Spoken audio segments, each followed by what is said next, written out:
You know those questions that come up every time you're putting on outfits and you're like, oh, what do I do with this and does this work and this? I've got answers for many of them in today's video. So I'm going to share simple style rules that will help you get dressed more easily and more confidently every single day. Stay tuned.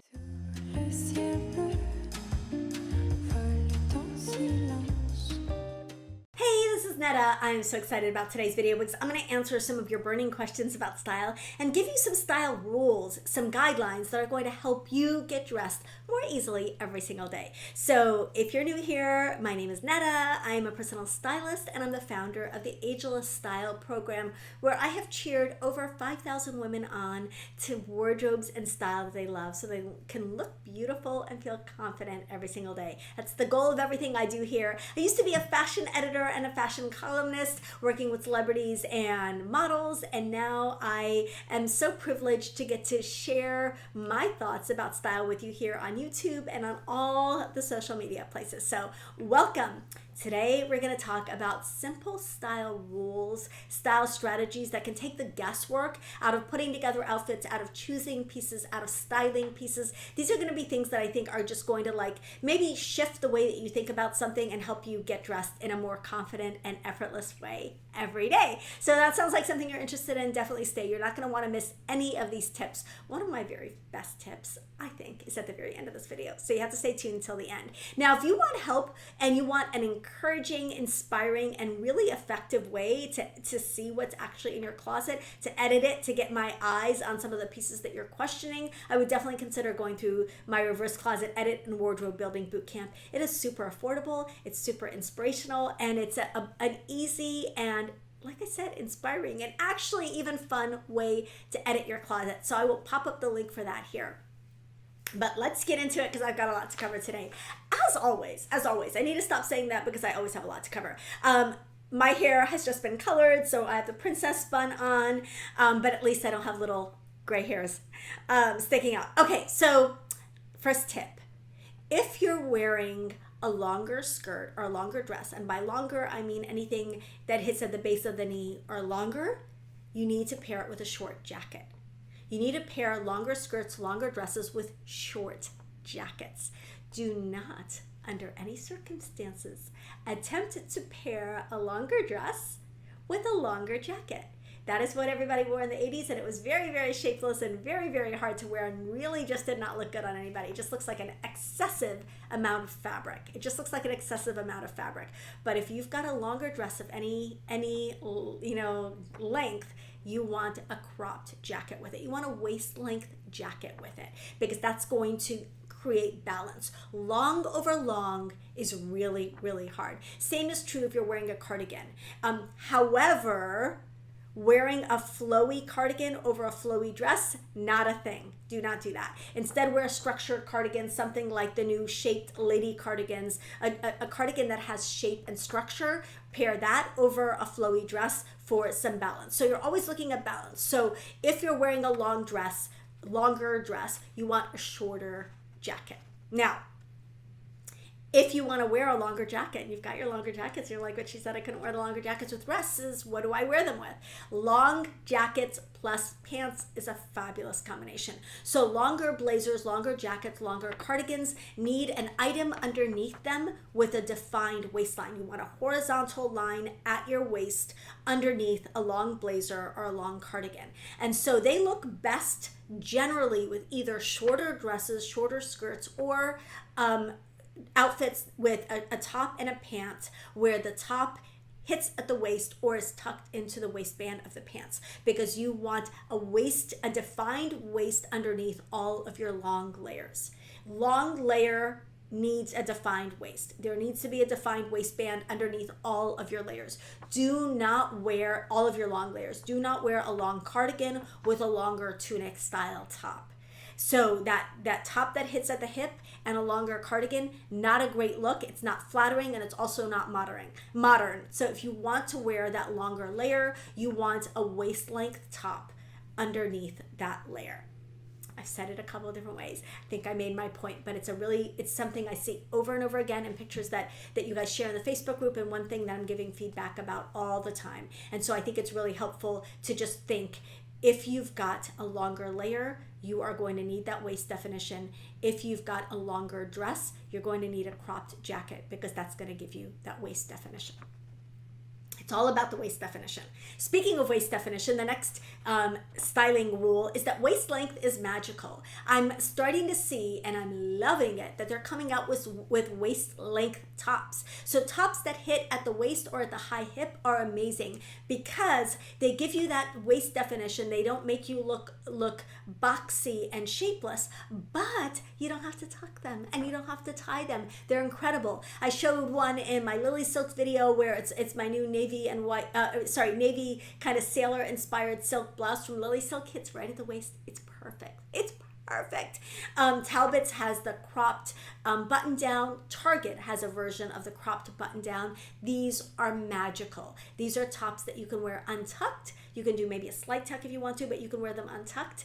And you still get that waist definition. You don't lose your waistline. So those of you who have been pushing back against the tucking for years, this is your solution. This is your solution. Waist length or hip length tops. Now, how are you going to know the right length for you? This is going to lead into my next tip. Know the measurements of your clothes, not just the measurement of your body. So for example, you put on a top and it hits you at the perfect spot on your waist and you're like, oh my gosh, that's magical, that's perfect. Take the top off and measure from the shoulder seam to the hem and put that measurement in your phone. So now when you see a top online, you'll know that you can shop that top more effectively and more confidently. You're gonna know it's the right length. You're gonna know it's the right length. You're also gonna know the length to give your tailor so that the rest of your shirts that are too long can be hemmed to that length. So know the length from your shoulder to the seam to the hem of your favorite waist length top. Know the measurements of all of your clothes. Know the measurement of the rise on your favorite pair of pants. Know the measurement of the inseam on your favorite pair of pants. Know the measurement of the sleeve length on your favorite shirt. So if you have these measurements and you keep them on your phone, you're going to be able to shop so much more effectively and confidently online. And again, you're going to have measurements that you can share with your tailor when your clothes are being altered so that they fit you the best. Okay, so next rule is you can go one extreme or the other when it comes to a pop of color. A little bit misleading because the one of the modern ways to wear color is color on color on color on color with color. So a head to toe colorful outfit is definitely part of what's happening in style right now. We're seeing a lot of bold statement prints worn with colorful accessories. And you can absolutely do that. So you can wear a beautifully bold patterned dress with colorful shoes and carry a colorful bag and wear colorful earrings if that is your aesthetic, as it is mine. If you like creative, if you like rule breaking style, you can absolutely do that. Now, if this is not your style aesthetic and you do not want something out there like that, and you just want to inject a little bit of color into an otherwise neutral wardrobe or an otherwise neutral outfit, then consider just doing 1 to 2 pops of color. So that can be an all neutral outfit with a pair of shoes and a color. Or it can be an all neutral outfit with a pair of shoes and maybe a bag in a color. That's a great way of doing it. But if you take an outfit and you've got a printed top and say a neutral pair of bottoms, very, very basic outfit that everybody has a version of, right? Solid neutral pants and a printed top. And then you pull a color from that top and you use that in the cardigan, the earrings, the bag, and the shoes that you're pairing with those neutral pants. You are not going to have a modern look. It's going to be over the top. It's going to be harsh. It's just not going to look great. So if you want a beautiful outfit, you want to just either pull 1 or 2 pops of color into an otherwise neutral outfit, or if you're doing a printed piece, maybe pull the color from that print into one item. But you do not want to pull the color from a print and put it in 5 different places. The same is true if you're wearing a head-to-toe solid outfit, although you can do it a little bit more easily this way. So you're wearing a completely solid outfit. You can have, like I said, shoes or a bag or both in a great color, but you don't want shoes, a bag, earrings, a bracelet, a necklace, all statement pieces, all in one color, all with that solid neutral outfit. So pops of color, use it in moderation. It's a tool to add impact. And when you have a ton of it, there's no impact. So either 1 or 2 pops of color in an outfit or a head to toe colorful outfit, nothing in between. Okay. Second step, or next tip, sorry, is to consider your jawline when you're choosing a neckline. So I get questions about this all the time. Does this neckline work well for me? And truly, my goal with the Women in My Age of Style program is to really navigate them away from body type categories ultimately, and really look at your specific features as, in terms of your fashion fit formula, your vertical proportions. That's going to be really way more important than anything else when it comes to flattery, but also the specific features of your face and your bone structure and the features of your body. So looking at your jawline can tell you a lot about the type of top that's going to be flattering for you. Now, brands love to make round neck tops and round neck dresses because they're the easiest to mass produce. But round neck lines, scoop necklines and round necklines do not work as well on those of you who have round faces. If you have a round face, do not choose a round neckline. Instead, choose a neckline with some angles in it, like a vertical neckline, a V-neck, or a square neckline. It's going to be a lot more flattering on those of you with a rounder face shape. Now, if you have a more squared off face shape, then you're going to want to choose a round neckline. So a round neckline, or you can also do a V neckline, but a round neckline is going to be really, really flattering to those of you who have a square face shape. So you want to do the opposite of your face shape. You want to add balance to the shape of your face, and especially the shape of your jawline, with your outfits and with your necklines. So round jawline, square neckline. Square jawline, round neckline. So doing the opposite will give a balance to those outfits and to your outfits in general. Okay, the next tip is similar to this, but it refers to clothes and your body. So choose a silhouette of clothing that is opposite to your body. So do you have a curvy body? Now, this has nothing to do with body type, and it has to do with curves and shape. If you've ever watched the Kibbe videos, he describes, curve as double curve. But if you've got curves in your body or if you have a straighter body. So if you've got a curvy body, that means you've either got an hourglass or a strong lower body shape. In other words, you are proportional and you've got a defined waist, or you've got what is sometimes called a pear shape and a lot of shape in the lower half of your body. So if you've got a curvy body, straight lines in clothes are going to work really, really well for you. So they're going to add balance to your body type. By doing the opposite of what is already in your body, you're going to be adding balance. So a straighter, this is just a general guideline to think about, a straighter, like a shift dress or a straighter skirt is going to be really nice. And this is why an A-line skirt or a straight skirt works much better on a pear-shaped body, for example, than a skirt that follows the curves. You want to add straight lines where there are curves. Now, the opposite is also true. If you've got a straighter body type, you want movement, you want flow, and you want curve and shape in your clothes to balance your straighter body type. So you want to add shape with your clothing, you want curve in your clothes, you want movement in your clothes, and rather than straight lines, you want curved lines in your clothes. So for example, if you've got a straighter body type and you're wearing a wrap style dress, rather than having the wrap go straight across and be like really harsh and diagonal, you want a softer drapier style wrap. So you're going to create curves and movement in your clothing if you've got a straight body type. Okay, next tip, shoulders and straps. Now, those of you who have stronger lower bodies often have small, narrow, delicate shoulders. And if that's the case for you, you're going to want to keep the straps on your clothes really narrow and delicate as well. So if you've got narrow shoulders, you've got small shoulders, they are narrow going side to side. You want to either have skinny straps like spaghetti straps, very, very thin straps, delicate straps, or you want strapless options for the times when you're going to be doing a strap, or like an evening gown or something. So either a strapless option or a very thin strap if you've got narrow shoulders. Now if you've got broader shoulders, you can go for a thicker strap, or a thicker strap with a bow, like a wider strap across the top of your shoulders, because you have more room to work with, right? I always say this: where we have room, that's where we can have interest. Where we don't have room, that's where we need to keep it simple and keep it streamlined. So shoulders and straps: broad shoulders, wide straps; narrow shoulders, skinny straps. Okay, let's talk about the interaction of your neckline and your bust. Your neckline and your bust.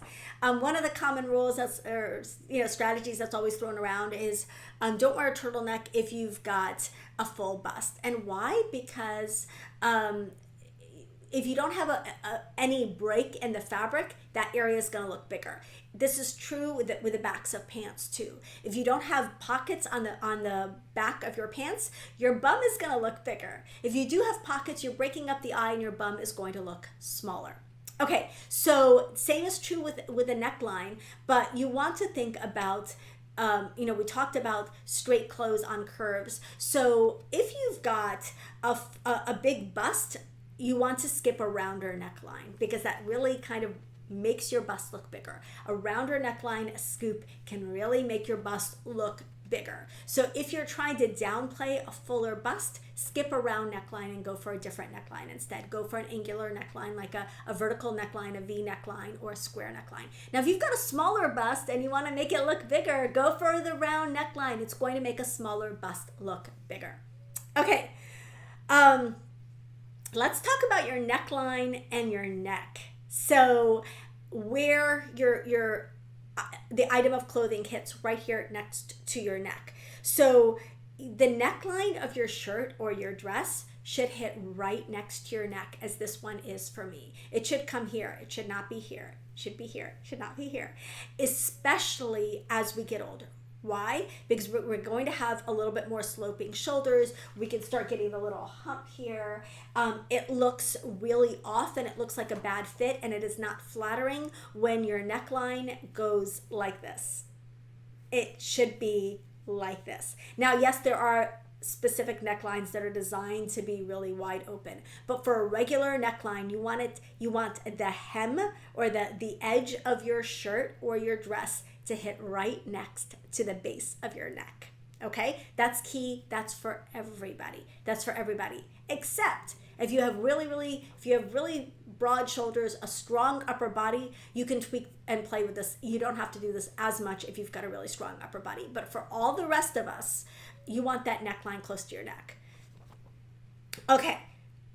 The next rule I want to share, I alluded to it earlier: flowy plus fitted. Flowy layers on flowy dresses do not work at all. They do not work at all. So if you have a flowy element in your outfit, if you've got a flowy dress, if you've got a flowy top, if you've got flowy pants, you need to pair them with something that's fitted and structured. So a flowy item always requires some structure in the outfit. Yes, you can have one long flowy dress and that'll be totally fine. But if you're going to add something else to that long flowy dress, it needs to be structured.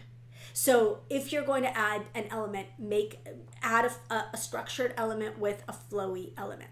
Now, if you've got a fitted element, you've got a fitted dress, you don't need to add anything. You can add a flowy item, or you can add a fitted item or a structured item, but you don't have to add anything. So because I think I made it kind of confusing. Flowy dress, if you're going to add something to it, or a flowy outfit, if you're going to add something to it, add something structured. If you've got a structured outfit, a structured dress, or a structured outfit, you can either add a structured element to it, like a structured jacket on top of structured pants and a structured shirt, or you can add a flowy. So structured outfits can take flowy or fitted completers. Flowy outfits need structured completer pieces. Let me know if you have any questions about that. I will always have more examples and pictures in the blog post as well. And then the final rule I want to share is to take it for a test drive. When you're trying something new in your style or in your beauty or in your makeup or whatever, you're trying a new color, you're trying just a new silhouette, whatever, it can feel awkward at the beginning, and you can feel off, and you can feel like you're in a costume, and you can feel like you're wearing someone else's clothes, and it can just not feel right. How do you how do you make it feel a little bit more right? How do you make it feel like it works a little bit better? You do that by taking it for a test drive. And by that, I mean wear the item, wear the lipstick, wear the top, wear the outfit around the house, or where it doesn't count. Like maybe you're going to a grocery store at 8 o'clock at night and you're not going to see anyone, or you're going to get gas or whatever, like where it doesn't count, and let your eye adjust to the way that you look in that item. Sometimes it's the newness and not the wrongness of a new look that makes it hard for us to wrap our brain and our eyes around it. Sometimes we just need to see ourselves from a fresh perspective. We need to see ourselves differently, and that can take time. It can take time to have your mind catch up with your style. So you may really genuinely look beautiful in something and it can look amazing on you. And like for example, say you decided you wanted to try red lipstick, but you've never worn lipstick in your life and you're used to looking at yourself day after day after day after day with almost no lipstick on and no color on your face. And then you try a bright red lipstick, it's gonna take a while for your eye to adjust to the bright red lipstick. So wear it around the house for a day, a week, a month, however long it takes. Hopefully it doesn't take forever, but till your eye adjusts to seeing yourself in red lipstick, and then you're gonna be like, yeah, this looks good on me. I'm a red lipstick person all of a sudden. Like my eye has adjusted. Our eyes have to adjust to a lot of things. They have to adjust to new trends. Even my I probably have a shorter ramp up time for new trends because that's what I do. But it takes a while to adjust our eye to new trends, to new silhouettes. 10 years ago, everyone was wearing tunics and leggings. Now we're wearing waist-length tops and wide-leg pants. Silhouettes have dramatically changed, and it can take a while for our eye to adjust. So if you're trying something new, trying something out of the box, take it for a test drive where it doesn't count. Give yourself some time to adjust. Take those pictures and really see if that item is really actually working for you and you just haven't gotten used to it yet, or if it's just really not working for you. Okay, I hope that you found this helpful. Simple style rules that can help you get dressed a little bit more efficiently and a little more effectively every day, because you will have the answers to the questions that I get asked a lot. You already know these answers for yourself, and it can really just kind of make the process seamless and streamlined for you. So I hope you enjoyed this. If you enjoyed this video, don't forget to give it a like. Don't forget to comment. Let me know what you think of it. And don't forget to subscribe if you haven't already, because I've got lots more like this in store for you. Let me know in the comments which of these tips, which of these rules gave you the biggest aha moment, and ask any questions you have. That's what I'm here for. I can't wait to answer your questions and interact with you guys in the comments. Love you guys. I'll see you in the next video.